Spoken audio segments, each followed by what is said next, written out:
अच्छा, थोड़ी सी देर के लिए जो है वो उसमें प्रॉब्लम आ गई थी सॉफ्टवेयर में जो यूज़ कर रहे हैं। तो मैं आपके साथ आंसर ड्राफ्ट नहीं कर सका, मतलब उसकी रिकॉर्डिंग थोड़ा देर से हुई है। तो मैं आंसर आपके साथ रीड ज़रूर कर सकता हूँ। अच्छा, सबसे पहली जो चीज़ है जो कि आप करेंगे पेपर में, वो ये है कि आप एनालिसिस करेंगे सिचुएशन का।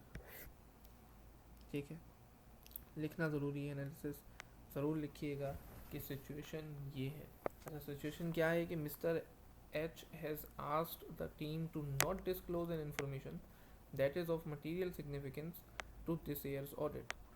ये सिचुएशन है आपकी। ठीक है। अच्छा, इसके बाद एक चीज़ जो कि आप लोग लिख लीजिएगा, अगर आपको क्वेश्चन पढ़ते ही अंदाज़ा हो जाए कि कौन सा प्रिंसिपल ब्रीच हो रहा है, तो उस प्रिंसिपल के बारे में ज़रूर लिखना है। ठीक है। अच्छा, यहाँ पे कौन सा प्रिंसिपल ब्रीच हो रहा है, सबको पढ़कर इस बात का अंदाज़ा हो गया होगा कि इंटेग्रिटी का प्रिंसिपल ब्रीच हो रहा है। तो आप वहाँ पे लिख देंगे कि इंटेग्रिटी का प्रिंसिपल किस बारे में। बहुत ब्रीफ प्रिंसिपल है कि chartered accountant should not be associated with reports, returns, communications या फिर other information where they believe the information contains, वही बात, मटीरियली फॉल्स या फिर मिसलीडिंग स्टेटमेंट्स और इन्फॉर्मेशन फर्निश्ड रेकलेसली। या फिर तीसरी चीज़ जो कि हमारा जो सिनेरियो है वो इस चीज़ पे है कि वो एक ऐसी इंफॉर्मेशन ओमिट कर रहा है जिसकी वजह से mister Hussain in the above situation एक ऐसी इंफॉर्मेशन ओमिट कर रहे हैं जिसकी वजह से सामने वाली टीम जो है एक्सटर्नल ऑडिट की, वो मिसलीड हो सकती है। तो वो कौन सा प्रिंसिपल है जो कि वो ब्रीच कर रहे हैं, वो इंटेग्रिटी का प्रिंसिपल ब्रीच कर रहे हैं। ठीक है। तो ड्राफ्टिंग किस तरीके से होगी, ड्राफ्टिंग इसी तरीके से होगी कि पहले आप एनालाइज करेंगे सिचुएशन को, फिर जो प्रिंसिपल ब्रीच हो रहा होगा उस प्रिंसिपल के बारे में आप लिखेंगे। वो प्रिंसिपल जैसे इंटेग्रिटी प्रिंसिपल था तो आपने लिख दिया कि chartered accountant should not be associated with any report, return, communication या other information where they believe the information contains materially false or misleading statement या फिर statements or information furnished recklessly या फिर omits information which may lead where such act would be misleading। ठीक है, ये आपने ज़रूर लिखना है, इसके मार्क्स हैं। अच्छा, ये क्वेश्चन पूरा नहीं हुआ है इस वक्त, क्वेश्चन में सिर्फ ये नहीं आता है कि कौन सा प्रिंसिपल है वो ब्रीच हो गया। क्वेश्चन में आगे आता है कि इस प्रिंसिपल के ब्रीच होने की वजह से थ्रेट्स क्या हैं और उन थ्रेट्स को केटर करने के लिए सेफगार्ड्स क्या हैं। क्योंकि अभी टॉपिक शुरू हुआ है तो अभी तक आप लोगों ने ना थ्रेट्स पढ़ी हैं ना सेफगार्ड्स पढ़ी हैं। तो जब हम थ्रेट्स और सेफगार्ड पढ़ लेंगे तो हम ये क्वेश्चन वापस से विजिट करेंगे। ठीक है। होपफुली सबको ड्राफ्टिंग और क्वेश्चन क्लियर हो गया होगा। आप लोग एक बार और क्वेश्चन को देख लें, उसके बाद हम दूसरे प्रिंसिपल पे बढ़ जाएंगे। अच्छा, आप लोगों ने अपने पास नोटिंग करनी है, जैसे यहाँ पे नोटिंग हुई हुई है वैसे ही आप लोगों ने अपने पास नोटिंग करनी है रिकॉर्डेड लेक्चर जब आप सुन रहे हो उस टाइम पर।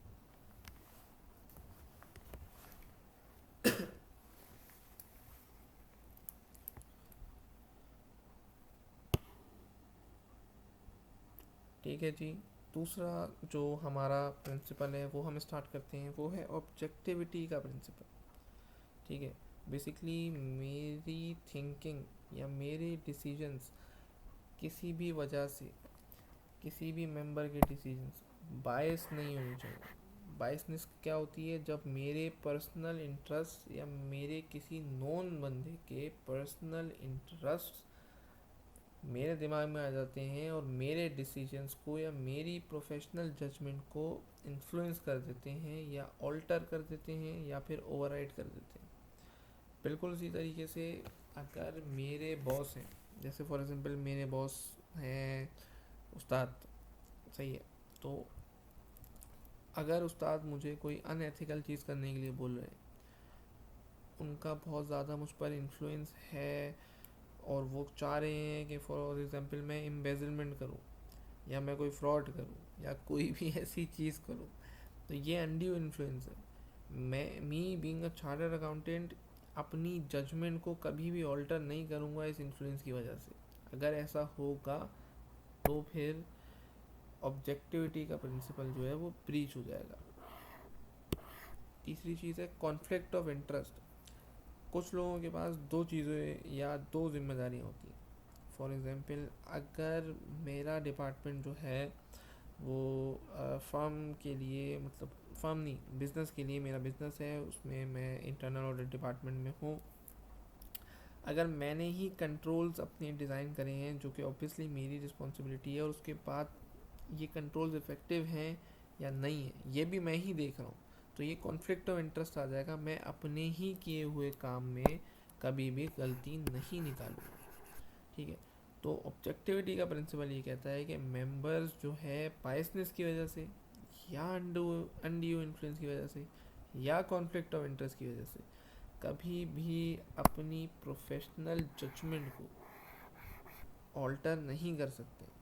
ये नहीं हो सकता कि हमारी प्रोफेशनल जजमेंट इन्फ्लुएंस हो जाए, या मैं एक डिसीजन पे पहुंचा हूँ लेकिन because of conflict of interest या फिर बायसनेस या फिर अनड्यू इन्फ्लुएंस मैं अपनी प्रोफेशनल जजमेंट को बदल दूँ, चेंज कर दूँ, ओवरराइड कर दूँ।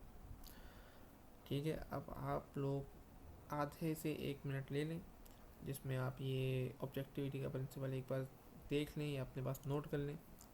इसके बाद हम इसके क्वेश्चन पे जाते हैं।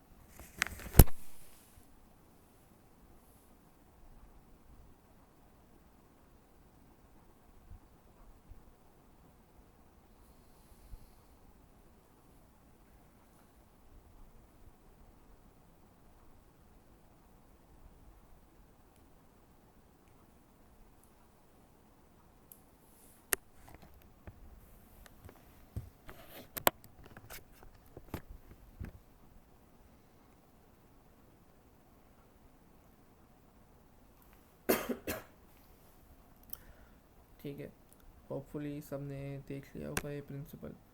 तो अब हम इसके क्वेश्चन पे जाते हैं। अच्छा, क्वेश्चन 2 है, हेडिंग हमारी उसी पेज पे आ गई थी, क्वेश्चन इस पेज पे है। क्वेश्चन रीड करते हैं साथ साथ। Velama is a qualified chartered accountant working as the head of internal audit of Scooby Limited. Shaggy, who is the CFO of the company, has recently reprimanded Velma for the controls that have been placed within the department, as Shaggy is of the opinion that they are insufficient to cater any potential fraud attempted by any employee. Shaggy is of the opinion that there should be segregation of duties, as too much work revolves around Emma. Shaggy has advised Velma to hire individuals so that duties can be segregated properly. Velma has refused the advice as she believes her childhood friend is fully capable of performing multiple duties. In the light of Code of Ethics as adopted by ICAP, which fundamental principle, if any, is Velma compromising in the above situation? ठीक है, अब आपको पता है पीछे से कि drafting कैसे करनी है। सबसे पहले क्या होगा, जो एनालिसिस हैं आप वो करेंगे क्वेश्चन के ब्रीफली। उसके बाद अगर आपको लग रहा है कि ये वाला प्रिंसिपल जो है वो हिट हो रहा है, तो उस प्रिंसिपल के बारे में आप लिख देंगे कि वो प्रिंसिपल क्या कहता है according to I cap code of ethics. उसके बाद आप बता देंगे कि obviously in the light of the above situation ये वाला प्रिंसिपल जो है वो ब्रीच हो रहा है। अभी यहीं तक ड्राफ्टिंग करनी है, तो आप लोग 1 मिनट ले लें और इसका आंसर ड्राफ्ट कर दें।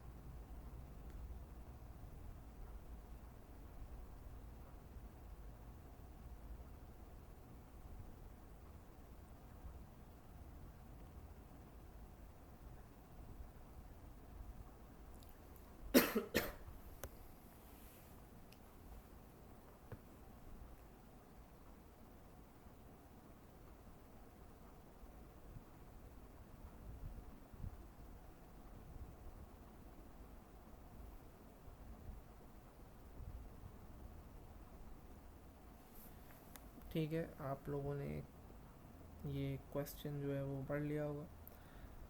अब इसकी जो ड्राफ्टिंग है वो हम और आप साथ कर लेते हैं। सबसे पहले तो आप ये लिखेंगे कि ये ऑब्जेक्टिविटी प्रिंसिपल होता है, क्योंकि आपको पता चल गया है कि ऑब्जेक्टिविटी प्रिंसिपल वो हिट कर रहा है। तो सबसे पहले आप एनालिसिस कर लें सिचुएशन की।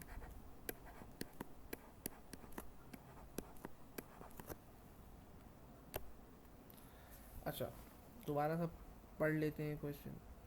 बेसिकली क्वेश्चन क्या कह रहा है कि एमा नाम की एक बंदी है जो कि मल्टीपल ड्यूटीज़ परफॉर्म करती हैं, क्योंकि उनके बचपन की जो दोस्त हैं वेल्मा, वो उनकी बॉस हैं। ठीक है, अब शैगी कहाँ गए, ये रहे, जो कि सीएफओ हैं कंपनी के। उनके हिसाब से इस डिपार्टमेंट में सेग्रीगेशन ऑफ ड्यूटीज़ होना चाहिए, ताकि एमा जो है वो एक ही काम करे। क्योंकि अगर एक बंदे के पास मल्टीपल रिस्पॉन्सिबिलिटीज़ होती हैं तो वो बंदा जो है फिर पोटेंशियल फ्रॉड करने की पोजीशन में काफ़ी हद तक आ जाता है। ठीक है, ये हमारा यहाँ पे, ठीक है, ये सिचुएशन है। तो यार एनालिसिस में आप क्या लिखेंगे?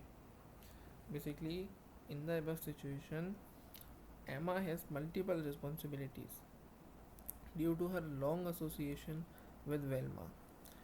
Shaggy, who is the CFO of the company, is of the opinion that there should be segregation of duties, but Emma has refused his advice.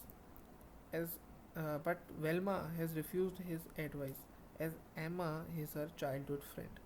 ये सिचुएशन है। तो यही चीज़ आप एनालिसिस में लिखेंगे। ठीक है, यहाँ पे आप यही चीज़ लिखेंगे। अच्छा, इसके बाद हमें और आपको दोनों को इस बात का आइडिया हो गया है सॉरी, कि हमारा ऑब्जेक्टिविटी का जो प्रिंसिपल है वो प्रिंसिपल ब्रीच हो रहा है यहाँ पे। तो आप ऑब्जेक्टिविटी के प्रिंसिपल के बारे में थोड़ा सा, बल्कि थोड़ा सा नहीं, पूरा ही लिख दीजिएगा कि members should not allow bias. According to objectivity principle, members should not allow bias, undue influence या फिर conflict of interest to override, influence या फिर ऑल्टर देयर प्रोफेशनल जजमेंट्स। ये लाजमी यहाँ पर लिखिएगा पॉइंट्स की सूरत में 1, 2 और 3 कर। सही है। जब आप ये चीज़ लिख लेंगे तो इसके बाद कंक्लूजन में जाके आप ये लिख सकते हैं कि इन the given situation Velma has a biased opinion of Emma's capabilities of performing multiple duties due to her long association with Emma. This biasness has clouded Velma's professional judgment, and as a result, she is in breach of the objectivity principle. ठीक है। अच्छा, कभी कभी repetitive हो जाता है। ठीक है, रिपीटेटिव नेचर का हो जाता है, तो क्योंकि छोटे सवाल आते हैं तो इसमें एनालिसिस करने के लिए ज़्यादा सिचुएशंस नहीं है। पेपर में ज़्यादा सिचुएशंस होंगी, तो यही पैटर्न फॉलो करना बेहतर है कि पहले आपने एनालिसिस लिखा, उसके बाद आपने ब्रीच ऑफ फंडामेंटल प्रिंसिपल वाली हेडिंग लिखी कि कौन सा फंडामेंटल प्रिंसिपल ब्रीच हो रहा है और वो फंडामेंटल प्रिंसिपल कहता क्या है, ये भी लिख लें सेफ साइड के लिए। उसके बाद आप थ्रेट लिखते हैं और फिर सेफ गार्ड लिखते हैं। तो तकरीबन 8 नंबर का अगर सवाल आता है तो इस तरीके से 4 हेडिंग्स में हम उसे डिवाइड कर देते हैं। ठीक है, सजेस्टेड आंसर आपको इन तमाम क्वेश्चंस के मिल जाएंगे जो भी हम आपको क्वेश्चंस कराएंगे। बेसिकली मकसद ये है कि आप लोगों को कॉन्सेप्ट डिलीवर हो जाए, ताकि प्रैक्टिस आप लोग भरपूर कर सकें इसकी। और जहाँ जिस बंदे को कोई प्रॉब्लम हो रही हो इस टॉपिक में, वो फ़ौरन मुझसे मतलब कांटेक्ट करके पूछ सकता है। ठीक है, तो ये हमारे 2 क्वेश्चन जो है वो यहाँ पे कंप्लीट हो गए हैं। तीसरा प्रिंसिपल हम अपना पढ़ने जा रहे हैं जो कि कॉन्फिडेंशियलिटी का है।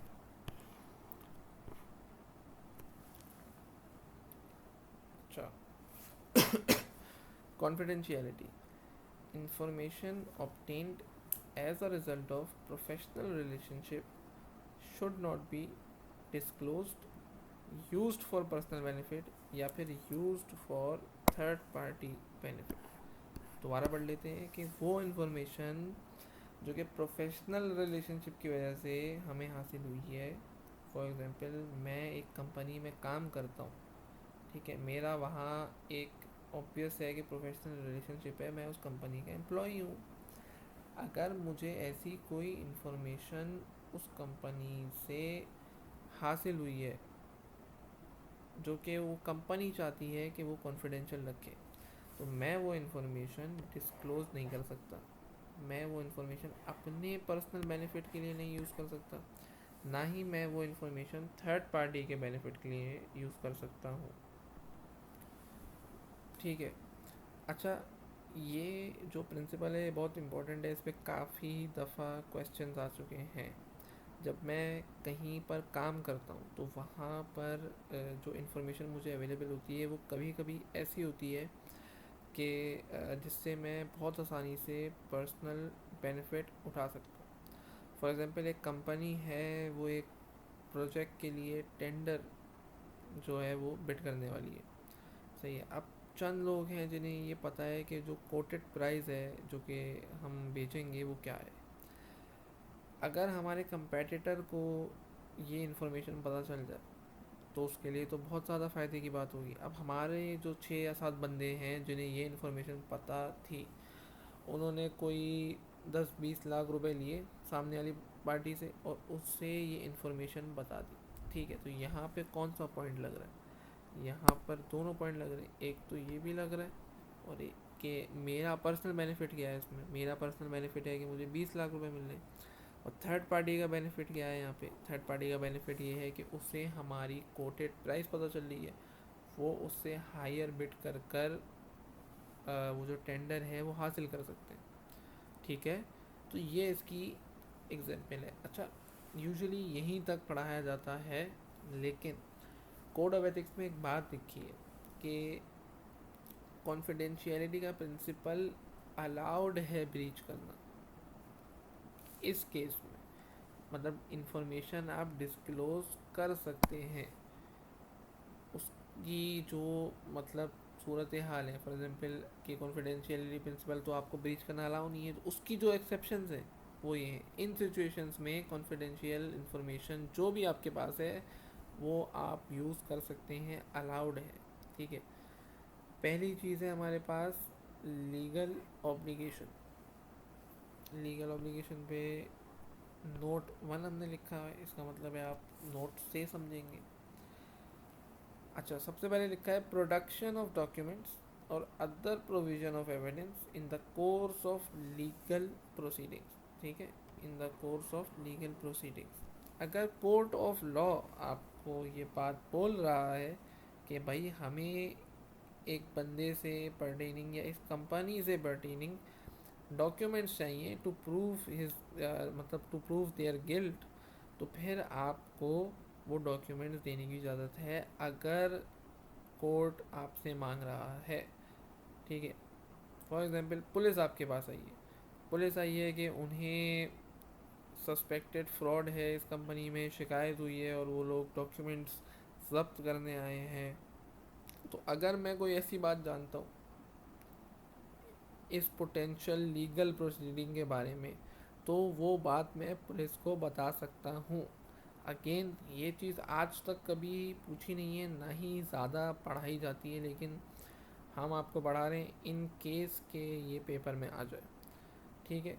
दूसरी चीज़ है disclosure to the appropriate public authorities of infringements of the law that come to light। वही बात है, अगर कोई इलीगल एक्टिविटी हो रही है, ठीक है, तो पब्लिक अथॉरिटीज़ यानी कि जो गवर्नमेंट के इदारे होते हैं रेलिवेंट, उन्हें आप बता सकते हैं। आप SECP को जाके शिकायत कर सकते हैं कि भाई कंपनी में मिसहैप्स हो रहे हैं, कंपनी जो है वो रिक्वायरमेंट्स को फॉलो नहीं कर रही है। ये चीज़ अलाउड है, ये एक्सेप्शन है, इसको प्लीज़ याद रखिएगा, क्योंकि ये अगर पूछ ली तो मेजॉरिटी बच्चे ये नहीं लिख पाएंगे, ठीक है। ये बहुत आसान चीज़ है, होपफुली आपको समझ में आ गई होगी, ठीक है।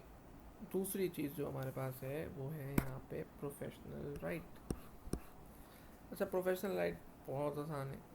सबसे पहले उसमें नोट 2 में लिखा है कि to comply with QCR programme of the institute. ICAP का एक प्रोग्राम है जिसमें वो अपने जो इंस्टीट्यूट्स हैं उसकी क्वालिटी को मेंटेन रखता है। अपने जो चार्टर्ड अकाउंटेंट्स हैं उनके लिए वर्कशॉप्स रखते हैं जो जिसमें हसन मारफानी कंडक्ट करते हैं, या फिर मुजम्मिल हुसैन भी कंडक्ट मुजम्मिल हिमानी भी कंडक्ट करते हैं, आपके जो कैफ 3 के लॉ के टीचर हैं और टैक्स के टीचर हैं, और अब तो कॉर्पोरेट लॉ भी पढ़ा रहे हैं माशाल्लाह से, बहुत अच्छा। तो इंस्टीट्यूट जो है वो देखता है कि फॉर एग्ज़ाम्पल ARTT भी काफ़ी दफ़ा विज़िट कर चुका है इंस्टीट्यूट का नुमाइंदा या बंदा, ये देखने के लिए कि सेटिस्फैक्टरी परफॉर्मेंस है या फर्नीचर जो है वो सेटिस्फैक्ट्री है, कैमराज लगे हैं, IT की लैब कैसी है, इंस्टीट्यूट ओवरऑल कैसा है, टीचर्स कैसे हैं। तो ये एक रिक्वायरमेंट है जो कि इंस्टीट्यूट पूरी करवाता है आप लोगों से, ताकि क्वालिटी मेंटेन कर सकें। ठीक है। अच्छा, इंस्टीट्यूट यहाँ पे आईकैप है, ऑब्वियसली एक ही इंस्टीट्यूट है हमारा। दूसरी चीज़ है to respond to an inquiry on investigation by a member body और रेगुलेटरी बॉडी। पहले पॉइंट से मिलता जुलता है ये नोट 1 में कि अगर कोई इंक्वायरी हो रही है या इन्वेस्टिगेशन हो रही है, देखिए आईकैप खुद भी अपनी जो लोग हैं उन पर नज़र रखता है, ऐसा नहीं है कि वैसे ही बिल्कुल फ्री छोड़ा हुआ। सही है। तो अगर आईकैप की तरफ से किसी मेंबर को किसी वजह से शो कॉज नोटिस आया है या कोई इन्वेस्टिगेशन कर रहा है, मेंबर बॉडी हमारी आईकैप होगी और रेगुलेटरी बॉडी आपकी SCCP होगी। काफ़ी फेमस कुछ अरसे पहले केस हुए थे, SCCP के हेड थे, वो चार्टर्ड अकाउंटेंट थे, उनको अदालत ने, कोर्ट ने बुलाया था एक बहुत फेमस केस में। तो उस वक्त भी जिसके पास जो इन्फॉर्मेशन थी उस केस से रिलेटेड, उस बंदे से रिलेटेड, उसे कोर्ट में जाके देनी थी। आईकैप को बताना पड़ा था, लेटर्स लिखने पड़े थे, और SCCP ने खुद भी एक्शंस लिए थे। ठीक है। तो इस केस में आप डिस्क्लोज कर सकते हैं कॉन्फिडेंशियल इन्फॉर्मेशन। तीसरी जो हमारी चीज़ है, to protect the professional interest of a chartered accountant in legal proceedings.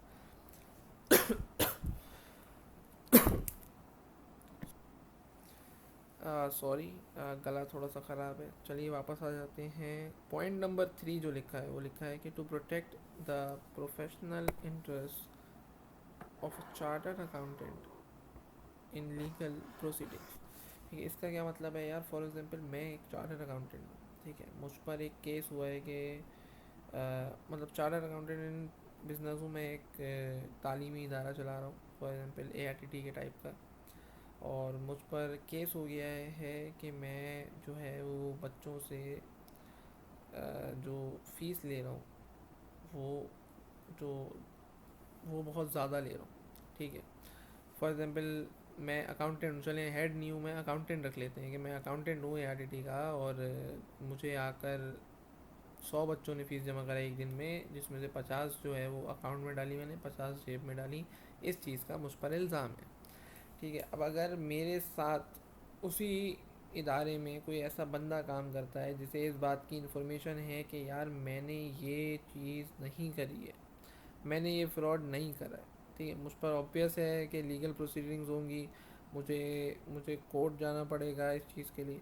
तो यार ऐसी कोई चीज़, इवन दो अगर उस बंदे को मना भी किया जा रहा है कि आप ये चीज़ नहीं बता सकते हैं कोर्ट में जाके, लेकिन उसको बताना ज़रूरी है, क्योंकि वो मेरे इंटरेस्ट को, me being a chartered accountant, मेरे इंटरेस्ट को वो प्रोटेक्ट करेगा एक लीगल प्रोसीडिंग में। ठीक है। यहाँ पर भी कॉन्फिडेंशियल इन्फॉर्मेशन प्रोवाइड करना अलाउड है आपको। यहाँ पर भी आप बता सकते हैं कि अगर कोई कॉन्फिडेंशियल इन्फॉर्मेशन है, फॉर एग्जांपल अकाउंट्स डिपार्टमेंट में कैमरा लगा था, ठीक है, कैमरे का एक सेपरेट रूम है, उस कैमरे के रूम में गए हुए थे हमारे दोस्त मुजम्मिल, जो कि ख़ुद एक चार्टर्ड अकाउंटेंट है। सही है। उन्होंने वहाँ पर स्क्रीन पर देखा कि भाई 100 बच्चों के जो पैसे हैं वो मैंने अकाउंट में ट्रांसफ़र कर रहा हूँ। ये चीज़ देख के वो बाहर आ गए। अब जब वो बाहर आ गए हैं और एक हफ्ते बाद उन्हें ये पता चलता है कि भाई मुझको पुलिस उठा के ले गई है, यानी कि मी बीइंग शेजर जो कि अकाउंटेंट हैं ARTT के लिए, मुझे उठाकर पुलिस ले गई है इस केस में कि 50 बच्चों की फ़ीस मैंने अपनी जेब में डाल ली। तो मुजम्मिल जो कि ख़ुद भी सी है, और मैं यानी शेजर मैं भी सी हूँ, तो मुजम्मिल पर ये रिस्पॉन्सिबिलिटी आ जाती है कि वो मेरे इंटरेस्ट को प्रोटेक्ट करेगा, ठीक है, प्रोफेशनल इंटरेस्ट को प्रोटेक्ट करेगा। चौथा जो हमारा पॉइंट है वो है to comply with technical standards and ethics की जो रिक्वायरमेंट्स हैं, यानी कि ये जो आप चीज़ें पढ़ रहे हैं बाकी सारे हेड्स में, कि इंटेग्रिटी का प्रिंसिपल है या कॉन्फिडेंशियलिटी का प्रिंसिपल है या दूसरे जो प्रिंसिपल्स हैं, इनके साथ भी आपने कंप्लाई करना है। अभी तक आपके 3 प्रिंसिपल जो हैं वो हो गए, ठीक है। तो आइए इस पर भी एक आध सवाल कर लेते हैं।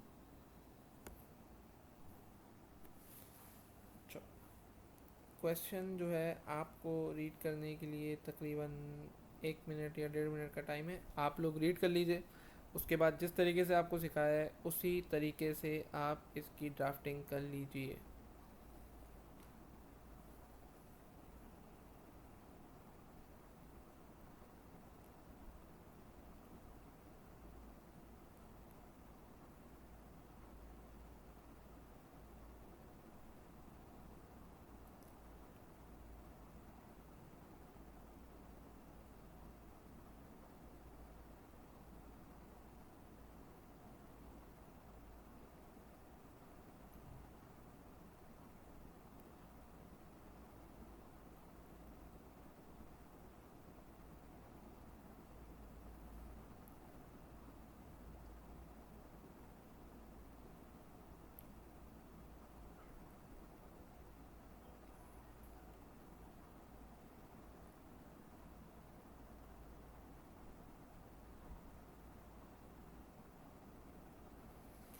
होपफुली आप लोगों ने पढ़ लिया होगा।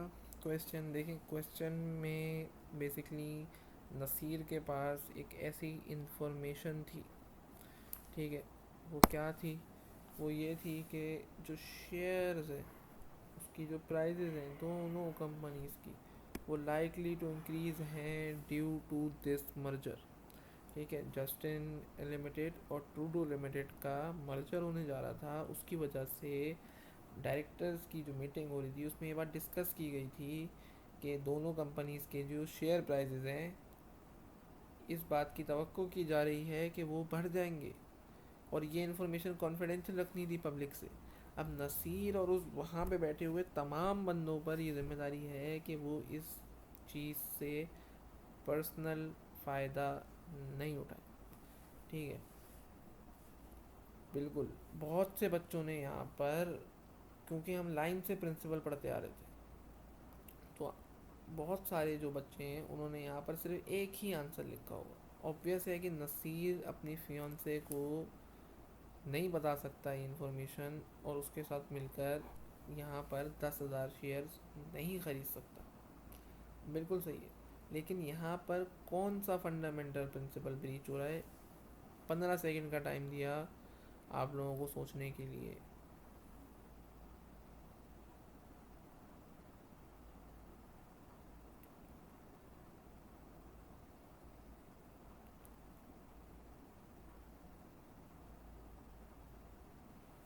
यहाँ पर दो चीज़ें हिट हो रही, एक तो उसने एक कॉन्फिडेंशियल इन्फॉर्मेशन पर्सनल गेन के लिए इस्तेमाल करी, तो कॉन्फिडेंशियलिटी का प्रिंसिपल ब्रीच हो रहा है।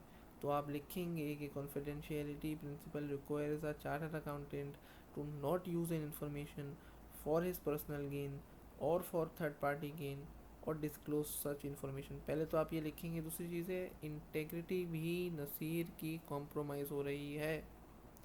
बिल्कुल, एक सिनेरियो में एक से ज़्यादा फंडामेंटल प्रिंसिपल आपका ब्रीच हो सकता है।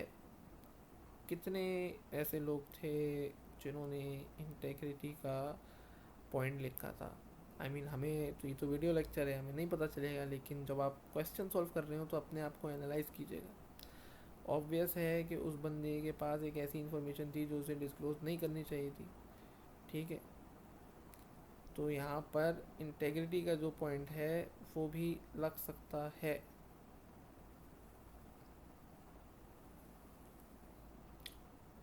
ड्राफ्टिंग आप लोगों ने होपफुली अब तक कर ली होगी। अगेन अगेन मैं ये बात आप लोगों से कह रहा हूँ कि पहले आप लोग सिनेरियो का एनालिसिस करेंगे, उसके बाद आप जो है ये लिखेंगे कि कौन सा फंडामेंटल प्रिंसिपल ब्रीच हो रहा है। उसके बाद उस प्रिंसिपल, उससे पहले ही उस प्रिंसिपल के बारे में आप कुछ थोड़ा बहुत लिख दीजिएगा। एनालिसिस के बारे में भी ज़्यादा अच्छा है कि अगर आप लोग यहाँ से ये चीज़ जो आपको सिखाई जा रही है, बहुत आसान चीज़ें हैं, ये पढ़कर वहाँ पे लिख दें। जैसे ऑब्जेक्टिविटी प्रिंसिपल क्या होता है, इंटेग्रिटी का प्रिंसिपल क्या होता है। इसके बाद आप थ्रेड लिखेंगे। थ्रेड आपको अभी तक नहीं पढ़ाई गई है, थ्रेड आपको पढ़ाएंगे तो यही क्वेश्चंस दोबारा रिविजिट करेंगे और इसमें थ्रेड पढ़ेंगे और फिर उन थ्रेड्स पर क्या सेफ गार्ड्स आपने अप्लाई करने हैं वो सेफ गार्ड्स आपको पढ़ाएंगे। ठीक है, 3 आपके कॉन्सेप्ट हो गए हैं। चौथा जो आपका कॉन्सेप्ट है, अच्छा, इसकी ड्राफ्टिंग बेसिकली आप लोगों ने खुद करनी है। आपके साथ सिनेरियो डिस्कस हो गया है। सजेस्टेड जो आंसर हैं वो आपको जिस दिन वीडियो लेक्चर प्रोवाइड करा जाएगा उसके साथ आपको फाइल प्रोवाइड कर दी जाएगी। आप आराम से वहाँ से देख लीजिएगा। ठीक है, इस बारे में कोई घबराए नहीं।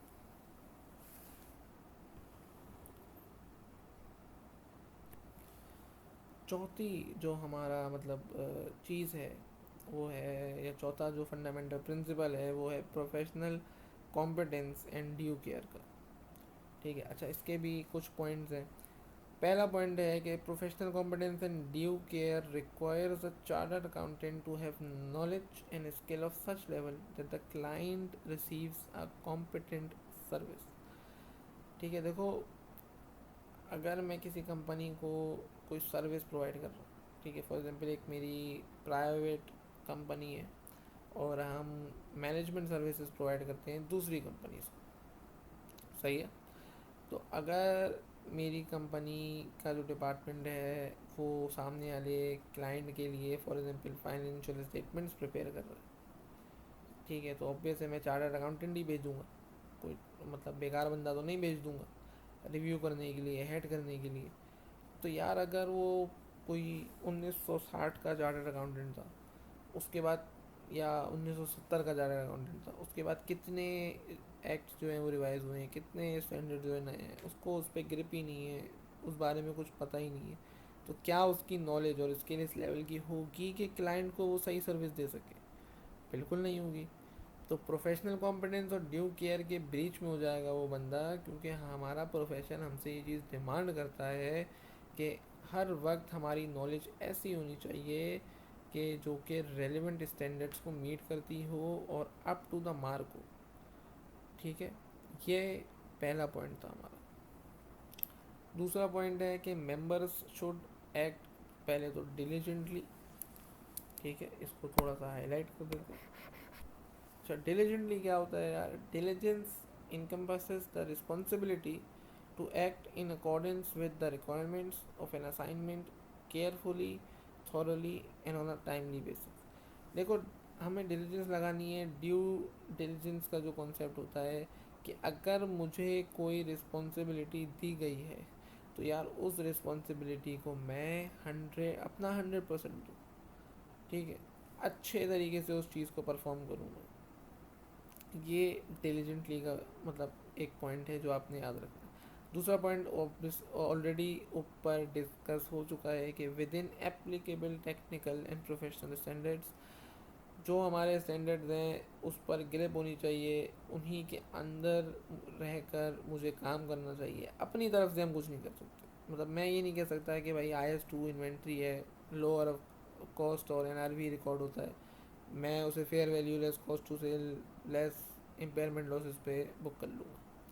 ठीक है, ये नहीं कर सकता मैं। जो लिखा है वही चीज़ फॉलो करनी होती है। बहुत आसान, मतलब ये हमारा जो फंडामेंटल प्रिंसिपल है professional competence and due care का, ये बहुत आसान कॉन्सेप्ट है। होपफुली आप लोगों को क्लियर हो गया होगा। अब आप लोग 2 मिनट ले लीजिए ताकि आप इस कॉन्सेप्ट को एक बार और पढ़ सकें।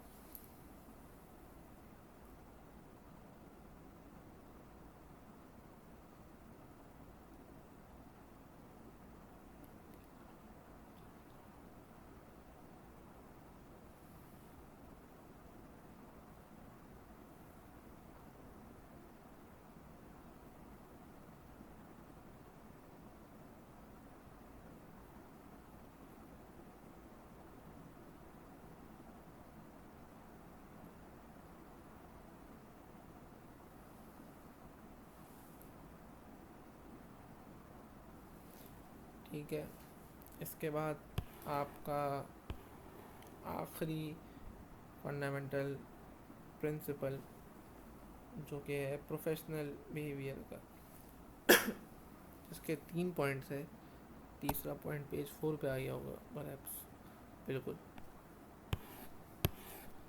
ठीक है। प्रोफेशनल बिहेवियर देखिए, 3 रिक्वायरमेंट्स हैं प्रोफेशनल बिहेवियर की कि सबसे पहले तो एक chartered accountant must comply with the relevant law and regulations, ठीक है, एंड और रेगुलेशंस। अच्छा, जहाँ पर भी स्टैंडर्ड और लोकल लॉ में कॉन्फ्लिक्ट होता है तो वहाँ पर लोकल लॉ प्रिवेल करता है। सही है, ये बात आप लोगों को पता होगी, एक बार और बता दिए। तो मुझे भी उसी तरीके से अपने लोकल लॉ और रेगुलेशंस की कंप्लाइंस ज़रूर करनी है। मैं उनके ख़िलाफ़ कोई काम नहीं कर सकता, भले वो स्टैंडर्ड में ही क्यों ना लिखा हो। पहली चीज़ तो ये। दूसरी चीज़ है कि should behave with courtesy and consideration with everyone they meet in a professional capacity. देखिए, प्रोफेशनल बिहेवियर हमसे ये बात डिमांड करता है कि क्योंकि आप इतनी अच्छी पोस्ट पर हैं, क्योंकि आप इतनी बड़ी पोस्ट पर हैं, एक एक वाइट कॉलर क्वालिफिकेशन है आपकी, तो आप जब भी किसी से प्रोफेशनल कैपेसिटी में मिलें, किसी बिजनेस मीटिंग में जाएं, तो एक ऑरा होना चाहिए आपका, ठीक है। एक एक कर्टेसी होनी चाहिए, अच्छे से मिलें, अच्छे अखलाक से मिलें।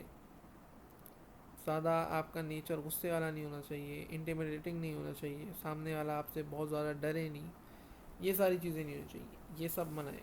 तीसरी जो हमारे पास चीज़ है वो है कि avoid any act which discredits the profession. तीसरी क्या चीज़ है? Avoid any act which discredits the profession.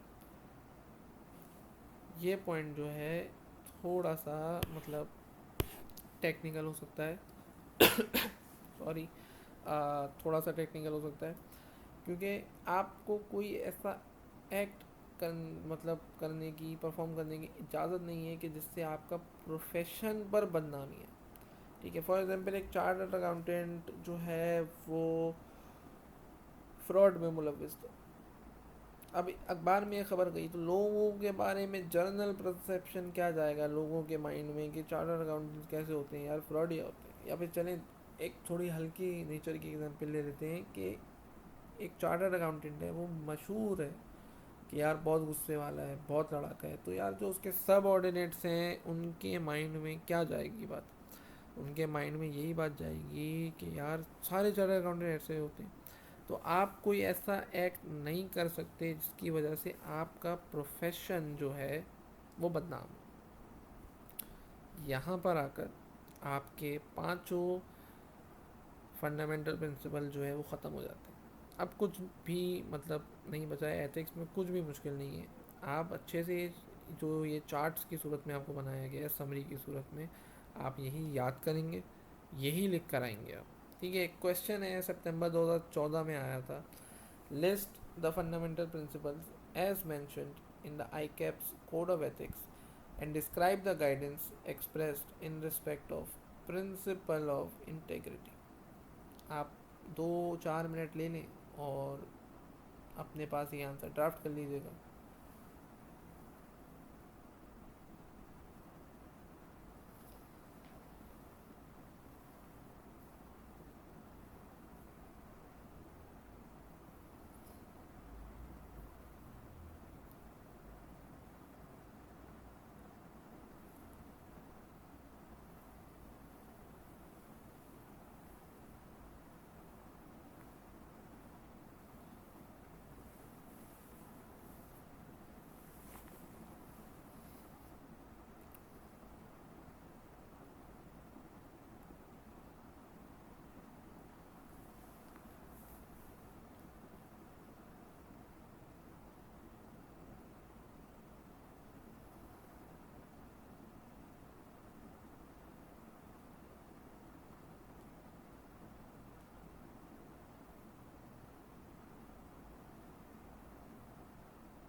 Hopefully अब तक आपने लिख लिया होगा।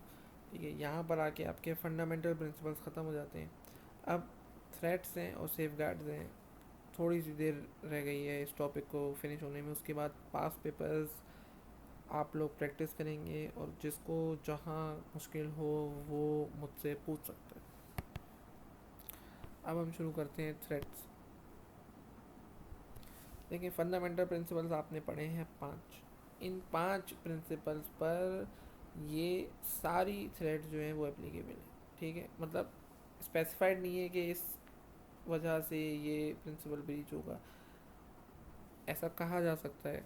फॉर एग्जांपल आप पढ़ेंगे अभी सेल्फ इंटरेस्ट थ्रेड, तो आपको खुद अंदाज़ा होगा कि कहाँ पर सेल्फ इंटरेस्ट थ्रेड आ सकती है। ठीक है, कौन सा प्रिंसिपल किस थ्रेड की वजह से ब्रीच हो सकता है। सारे प्रिंसिपल्स पर सारी थ्रेड्स तो नहीं लगेंगी। ठीक है, तो आप पढ़ेंगे आपको अंदाज़ा हो जाएगा। अच्छा, पहली जो हमारी थ्रेड है वो है सेल्फ इंटरेस्ट की। ठीक है, कि सेल्फ इंटरेस्ट थ्रेड है। मेरा अपना इंटरेस्ट मेरी रिस्पॉन्सिबिलिटीज़ के बीच में आ जाता है, ये सेल्फ इंटरेस्ट थ्रेट होगी। तो सेल्फ इंटरेस्ट थ्रेट क्यों अकर होती है? Self interest threat occurs due to financial और अदर इंटरेस्ट। अच्छा, दो जो हमारे मतलब लोग हैं उनका इंटरेस्ट है। एक तो है मेंबर्स, ठीक है, स्ट्रेट है, मेंबर्स है, चार्टर्ड अकाउंटेंट है, उनका पर्सनल इंटरेस्ट जो है या उनका फाइनेंशियल इंटरेस्ट जो है या उनका बिजनेस इंटरेस्ट जो है वो उनकी जिम्मेदारियों के सामने आ गया और उन्होंने बोला कि भाई साइड में डालो जिम्मेदारियाँ, मुझे तो कमाना है पैसा। तो यहाँ पर सेल्फ इंटरेस्ट रेट आ गया। दूसरी जो हमारी चीज़ है वो है फैमिली ऑफ मेंबर्स, यानी कि जो हमारे चार्टर्ड अकाउंटेंट भैया हैं उनकी दो चीज़ें, या तो उनकी इमीडिएट फैमिली या उनकी क्लोज फैमिली। ठीक है, अच्छा, इमीडिएट फैमिली तो हमें पता है। इमीडिएट फैमिली में कौन आएगा? इमीडिएट फैमिली में आते हैं वाइफ या फिर फाइनेंशियली डिपेंडेंट चिल्ड्रन। भाई ये देख लेना खुदा के वास्ते पेपर में कि भाई एक बंदे की 50 औलादे हैं तो 50 की 50 उस पर डिपेंडेंट नहीं होंगी। बताएगा सिनेरियो में कि कितने लोग फाइनेंशियली डिपेंडेंट हैं उस पर। कभी वो लिख के दे देता है कि भाई 30 साल का बच्चा था उसका। ठीक है, तो वो उमूमी तौर पे फाइनेंशियली डिपेंडेंट नहीं होना चाहिए 18 साल के बाद बच्चे को अपनी फैमिली पे। कभी कभी वो कर देता है कि भाई बच्चा है 25 साल का लेकिन स्टिल जो है वो फाइनेंशियली डिपेंडेंट है अपने ही बाप पे जो कि चार्टर्ड अकाउंटेंट है, तो वो लोग इमीडिएट फैमिली मेम्बर में आ जाएंगे। अच्छा, इमीडिएट फैमिली मेम्बर है तो भाई स्ट्रेट थ्रेट है। ठीक है, अब आप क्वेश्चन नंबर 3 याद कीजिए। क्वेश्चन नंबर 3 में हमारे नसीर पठान भैया ने अपनी फियोंसे, वाइफ में ही क्लासिफाई करते हैं फियोंसे को भी, अपनी फियोंसे के नाम पे 10,000 शेयर्स खरीदे थे। तो यार ये कौन सा थ्रेट आ गया? सेल्फ इंटरेस्ट थ्रेट आया। नसीर का अपना इंटरेस्ट उसकी जिम्मेदारी के सामने आ गया।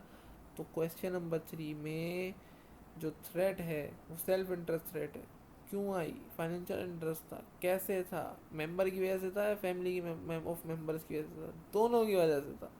मेंबर ने इंफॉर्मेशन यूज़ करी और मेंबर ने अपने ही फियोंसे को यूज़ करा जो कि उसकी इमीडिएट फैमिली मेंबर है, उसकी वाइफ है, उसके नाम पे 10,000 शेयर्स उसने खरीदे।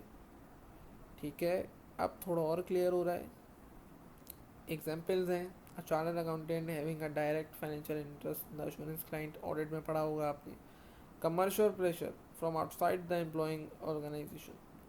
तीसरा है आपका कंसर्न ओवर एम्प्लॉयमेंट सिक्योरिटी। यार अगर मेरा मैनेजर है वो मुझे ये बोल रहा है कि इस साल अगर 10,000 यूनिट्स जो है वो सेल नहीं हुए, ठीक है, मैं CFO हूँ, सारा काम देखता हूँ, हर डिपार्टमेंट में मेरा घुसना है और हर डिपार्टमेंट के लिए मुझे जो मेरा हेड है CEO है उसमें रिस्पॉन्सिबल बना है। वो बोल रहा है कि अगर भाई 10,000 यूनिट्स नहीं सेल हुए तो तुम्हारी जॉब गई।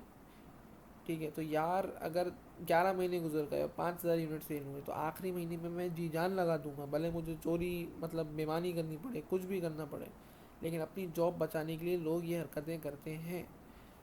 चौथा जो हमारा पॉइंट है वो है इंसेंटिव कंपनसेशन एग्रीमेंट।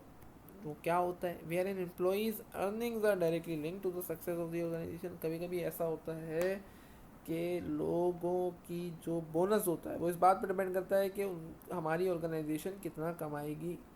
ठीक है, CFO हूँ मैं, मुझे 25 मिलियन का बोनस मिलेगा अगर जो मेरी ऑर्गेनाइजेशन है वो 5 बिलियन से ज़्यादा का प्रॉफिट कमाएगी।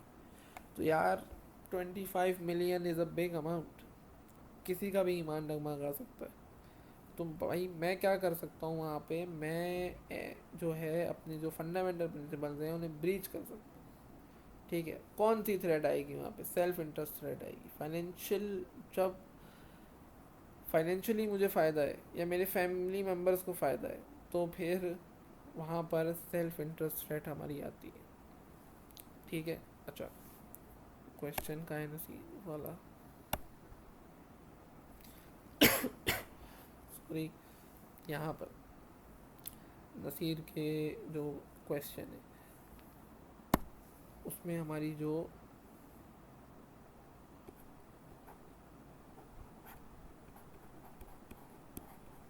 थ्रेट है वो कौन सी थ्रेट है? वो सेल्फ इंटरेस्ट थ्रेट है। अच्छा, शॉर्ट फॉर्म लिख रहे हैं ताकि जब पहली बार आप ये नोट्स देखें तो उम्मीद है कि आपको ऐसा नहीं हो कि आंसर आपके सामने ही लिखा हो। ठीक है, थ्रेट कौन सी है? सेल्फ इंटरेस्ट थ्रेट है। अच्छा सर, कुछ बच्चे यकीनन परेशान होंगे कि सर ड्राफ्टिंग कैसे करेंगे। तो भाई ड्राफ्टिंग ऐसे करेंगे कि अगर जो है मेरा ये तो क्वेश्चन 1 था मिस्टर एच वाला। ठीक है, मिस्टर एच वाला क्वेश्चन दोबारा पढ़ लेते हैं, कोई मसला नहीं। यहाँ भी कौन सी थ्रेट है? अगर आप क्वेश्चन पढ़ें, 1 मिनट आपको दोबारा देते हैं, अगर आप ये क्वेश्चन पढ़ें दोबारा और देखें यहाँ पे और बताएं कि कौन सी थ्रेट है।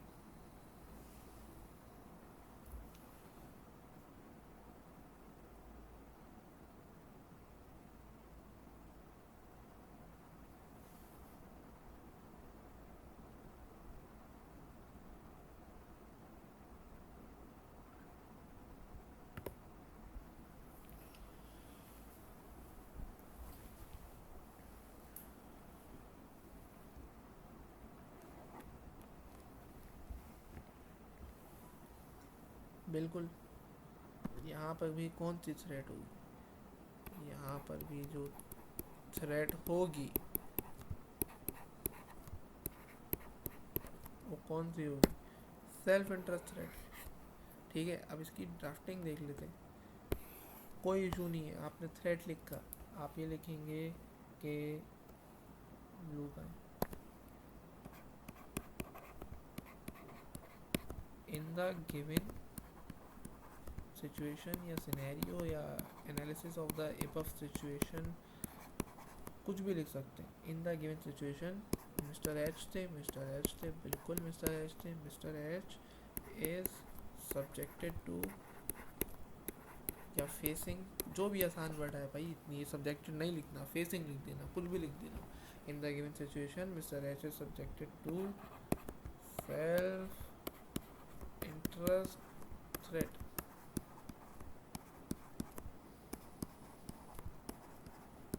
पूरा ऊपर डिफाइन करते हुए रहो, एनालिसिस बताया है तुमने, ब्रीच बता दिया है, थ्रेट में यही लिखना होता है कि भाई कौन सी थ्रेट है। अच्छा, इसके बाद क्या है? इसके बाद आपका आएगा आखिरी चीज़ और वो है कमांडर सेफ गार्ड, यानी कि हमारी जो सेफ गार्ड्स हैं हम वो लिखेंगे। अच्छा, अगेन सेफ गार्ड्स तो अभी तक हमने पढ़ी नहीं है, तो फिर वापस से हम आ जाते हैं जहाँ तक हमने पढ़ा है, वो हैं थ्रेड्स तक। सेफ गार्ड आएंगे, फिर दोबारा इसी क्वेश्चन पे आ जाएंगे और इस तरीके से एक क्वेश्चन आपका कंप्लीट हो जाएगा। बाकी क्वेश्चंस की ड्राफ्टिंग आप खुद करेंगे ताकि आपको ज़्यादा से ज़्यादा प्रैक्टिस मटेरियल मिले। पास पेपर्स भी आप करेंगे, चेक आपको कराना हो आप पास पेपर्स के जो सॉल्यूशंस हैं उनसे मैच कर लीजिएगा। मज़ा नहीं आ रहा हो मुझसे चेक करवा लीजिएगा, मैं चेक कर दूँगा। यार फिर दूसरी थ्रेट हो हमारे पास आ गई, बहुत आसान है, सेल्फ रिव्यू थ्रेट। मेरा अपना करा हुआ काम ही मैं खुद रिव्यू कर रहा हूँ। ठीक है, इस पर मैंने इस तरीके से एग्जांपल दी थी कि भाई इंटरनल कंट्रोल डिज़ाइन कर रहा हूँ, मैं हेड हूँ, मैं उस डिपार्टमेंट का, मैंने डिज़ाइन करा है। उसके बाद जो उसको चेक करने का काम दिया गया वो भी मुझे ही को दे दिया गया। तो यार क्या मैं अपने काम में कोई गलती निकालूंगा? क्या ऐसा हो सकता है कि मैं अपने काम में ही गलती निकाल दूँ? बिल्कुल नहीं हो सकता है। ये वही बात है कि मैं मॉक हुआ था हमारा, खुदैत को उसकी कॉपी चेक करने के लिए खुद दे देता। 47 नंबर का मॉक था, उदैत को देता, वो अपने 50 नंबर ले आता उसमें। ये वही बात हो गई है। तो सेल्फ रिव्यू थ्रेड जो है वो बहुत आसान है, थ्रेड सारी बहुत आसान है, मतलब इतना कोई एक्सप्लेन भी नहीं करता है, वो बता देता है, बच्चा खुद देख लेता है। लेकिन यहाँ पे ये बात याद रखना ज़रूरी है कि review the work that was done by the same person in the first place. मैं अपना ही काम रिव्यू कर रहा हूँ, ठीक है। तो रिव्यू की थ्रेड जो है वो फिर क्लियर होगी आपको। तीसरी जो थ्रेड है वो है एडवोकेसी थ्रेड। अच्छा, ये जो दो आपको एरो नज़र आ रहे हैं ये अगले पेज पे चले गए, ठीक है। तो अभी पढ़ते हैं, फिर अगला पेज भी देखते हैं। A chartered accountant in business may need to promote an organization's position by providing financial information,